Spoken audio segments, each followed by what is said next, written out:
নমস্কাৰ এই মুহূৰ্তত প্ৰতিগৰাকী দৰ্শকক স্বাগতম জনাইছো সন্ধিয়া কেইবাটাও গুৰুত্বপূৰ্ণ খবৰ দিব বিচাৰিছো ধাৰ লৈ তত পোৱা নাই হিমন্ত বিশ্ব শৰ্মা চৰকাৰে এখন হিমন্ত বিশ্ব শৰ্মা নেতৃত্বাধীন বিজেপি চৰকাৰখনে এটা বছৰে কেবা কোটি টকা ধাৰ লৈ এতিয়া ধাৰত পুত গৈছে এখন চৰকাৰ 3 ডিসেম্বৰত পুনৰ 900 কোটি টকাৰ ঋণ লব হিমন্ত বিশ্ব শৰ্মা চৰকাৰে এটা গুৰুত্বপূৰ্ণ খবৰ ধাৰ লৈ তত পোৱা নাই হিমন্ত বিশ্ব শৰ্মা চৰকাৰে 3 ডিসেম্বৰত পুনৰ 900 কোটি টকাৰ ঋণ লব হিমন্ত বিশ্ব শৰ্মা চৰকাৰখনে 1 অক্টোবৰত লৈছিল হিমন্ত বিশ্ব শৰ্মা চৰকাৰে 750 কোটি টকাৰ ঋণ 8 অক্টোবৰত লৈছিল 750 কোটি টকাৰ ঋণ যোৱা 17 সেপ্টেম্বৰতো হিমন্ত বিশ্ব শৰ্মা চৰকাৰখনে একেদিনাই 500 কোটিকৈ 1000 কোটি টকাৰ ঋণ লৈছিল কেৱল সিমানেই নহয় এসপ্তাহৰ ভিতৰতে 1250 কোটি টকাৰ ঋণ লৈছে হিমন্ত বিশ্ব শৰ্মা চৰকাৰখনে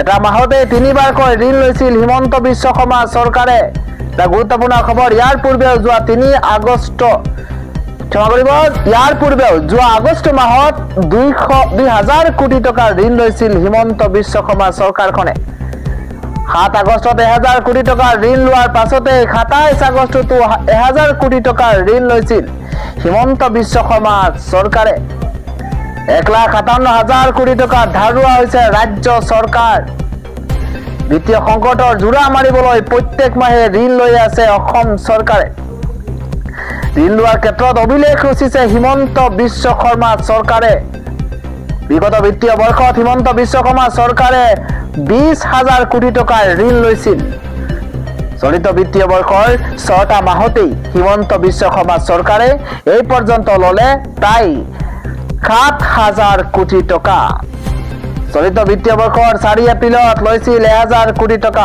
30 এপ্ৰিলত লৈছিল 1000 কোটি টকা চলিত বিত্তীয় বৰ্ষৰ 4 এপ্ৰিলত লৈছিল 1000 কোটি 30 এপ্ৰিলত লৈছিল 1000 কোটি টকা 28 মেত লৈছিল 1000 কোটি 8 জুনত লৈছিল 634 কোটি টকা আৰু 23 জুলাইত লৈছিল 1000 কোটি টকা হিতাধিকাৰীক সন্তুষ্ট কৰিবলৈ ধাৰৰ উপৰি ধাৰ লৈছে হিমন্ত বিশ্ব শৰ্মা চৰকাৰে অতি ভয়ংকৰ দিশত গতি কৰিছে অসমৰ অৰ্থনীতি টেটুগুৰিলৈকে ধাৰত পুত গৈছে চৰকাৰ ৰাজ্য চলাবলৈ টকা নাই এতিয়া হিমন্ত বিশ্ব শৰ্মা চৰকাৰৰ উন্নয়নৰ ডাকডোল বজোৱা এখন চৰকাৰ এতিয়া ঋণৰ উপৰিও ঋণ ধাৰত পুত গৈছে এখন অসম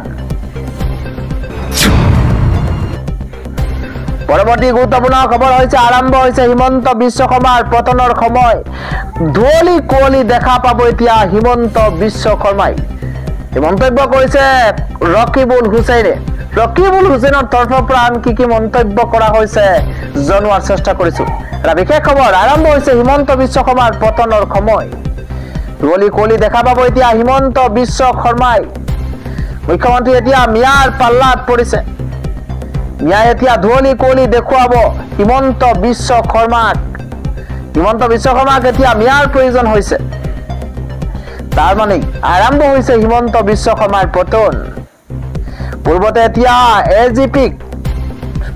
যেতিয়া এজিপিক মিয়াৰ প্ৰয়োজন আছিল তেতিয়াই ভংগ হৈছিল অসম গণ পৰিষদ গতিকে এইবাৰ হিমন্ত বিশ্ব শৰ্মাৰ পতনৰ পাল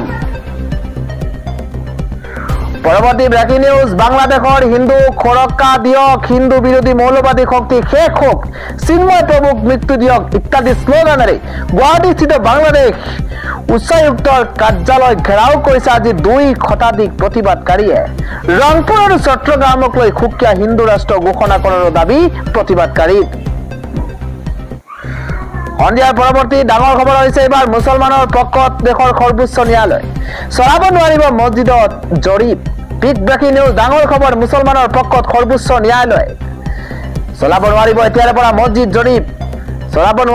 পৰা মছজিদত জৰীপ শাহী ঈদগাহ জামা মছজিদত চলাব নোৱাৰিব কোনো ধৰণৰ জৰীপ মছজিদৰ ভিতৰতে মন্দিৰ থকা বুলি দাবী কৰিছিল হিন্দু পক্ষই সেই দাবীৰ পিছতে ট্ৰায়েল কোৰ্টে দিছিল জৰীপৰ নিৰ্দেশনা এই নিৰ্দেশনাৰ পাছতেই সৃষ্টি হৈছিল ভয়ংকৰ পৰিস্থিতি এবাৰগৰাকী লোকৰ মৃত্যু হৈছিল সেই ঘটনা ডাঙৰ খবৰ সম্বলত থকা শাহী ঈদগাহ জামা মছজিদৰ এই ঘটনাৰ পাছতে এতিয়া ন্যায়ালয়ত গুৰুত্বপূৰ্ণ ৰায়দান শুকুৰবাৰে গুৰুত্বপূৰ্ণ নিৰ্দেশনা প্ৰেৰণ কৰিছে ন্যায়ালয়ে এলাহাবাদ সৰ্বোচ্চ ন্যায়ালয়ে অৱশেষত দিছে এই সিদ্ধান্ত।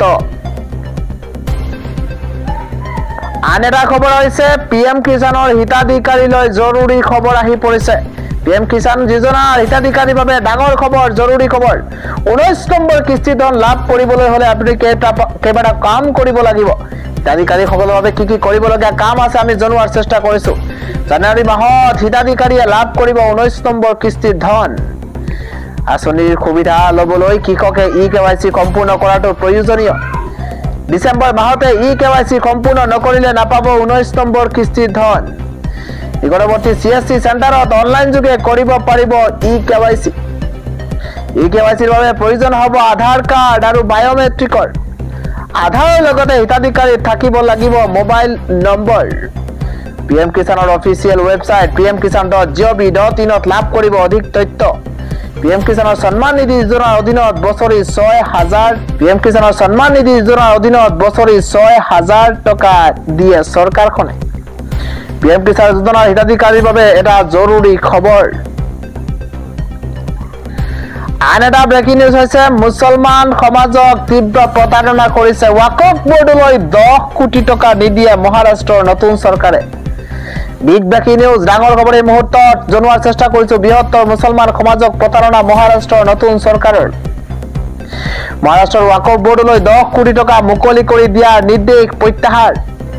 বিজেপিৰ বিৰোধিতাৰ বাবে এই সিদ্ধান্ত মহাৰাষ্ট্ৰৰ মহাজোঁটী চৰকাৰৰ। ৱাকফ বোৰ্ডক শক্তিশালী কৰিবলৈ 10 কোটিৰ পুঁজি মুকলিৰ চৰকাৰী প্ৰস্তাৱ বাতিল। এনে সিদ্ধান্ত প্ৰশাসনিক বিষয়াই পাৰস্পৰিক সন্মতি সাপেক্ষে গ্ৰহণ কৰাৰ দাবী। বিজেপি নেতাৰ তীব্ৰ বিৰোধিতাৰ পিছত এতিয়া বাতিল কৰা হৈছে এই সিদ্ধান্ত। বিজেপিৰ মতে সংবিধানত ৱাকফ বোৰ্ডৰ কোনো স্থান নাই। বিজেপিৰ মতে সংবিধানত ৱাকফ বোৰ্ডৰ কোনো স্থান নাই। চৰকাৰী সিদ্ধান্তৰ প্ৰত্যাহাৰ কৰা বুলি নিশ্চিত কৰিছে মুখ্য সচিব সুজাতা সৌনিকে। লগতে মহাৰাষ্ট্ৰৰ বিজেপিয়ে সামাজিক মাধ্যমত উল্লেখ কৰিছে এই কথা। পৰৱৰ্তী ডাঙৰ খবৰ হৈছে এবাৰ যুদ্ধ বিৰতিৰ মাজতো আক্ৰমণ চলোৱা হৈছে। ইজৰাইলে লেবাননত ভয়ংকৰভাৱে আক্ৰমণ কৰাৰ অভিযোগ উত্থাপন হৈছে। ইজৰাইল হিজবুল্লাৰ মাজত হোৱা যুদ্ধ বিৰতিৰ চুক্তি উলংঘা। যুদ্ধ বিৰতিৰ মাজতে ইজৰাইলে লেবাননত আক্ৰমণ কৰাৰ গুৰুতৰ অভিযোগ উত্থাপন হৈছে। ডাঙৰ খবৰ এই মুহূৰ্তত ইজৰাইলৰ বিৰুদ্ধে যুদ্ধ বিৰতিৰ চুক্তি উলংঘা কৰাৰ অভিযোগ লেবাননৰ নিৰাপত্তা বাহিনীৰ। ইজৰাইল হিজবুল্লাৰ মাজত 60 দিনৰ অস্থায়ী যুদ্ধ বিৰতিৰ ঘোষণা কৰিছিল নেতান্যাহুৱে। আৰু ইজৰাইলে কৈছিল ইৰাণ সমৰ্থিত হিজবুল্লাৰ ওপৰত নকৰে আক্ৰমণ। বুধবাৰৰ পৰা আৰম্ভ হয় ইজৰাইল আৰু হিজবুল্লাৰ মাজত যুদ্ধ বিৰতি। কিন্তু এই যুদ্ধ বিৰতিৰ চুক্তি উলংঘা কৰাৰ অভিযোগ উত্থাপন হৈছে। যুদ্ধ বিৰতিৰ মাজতে ইজৰাইলৰ আক্ৰমণত 2জন লোক আহত হোৱাৰ দাবী উত্থাপন হৈছে।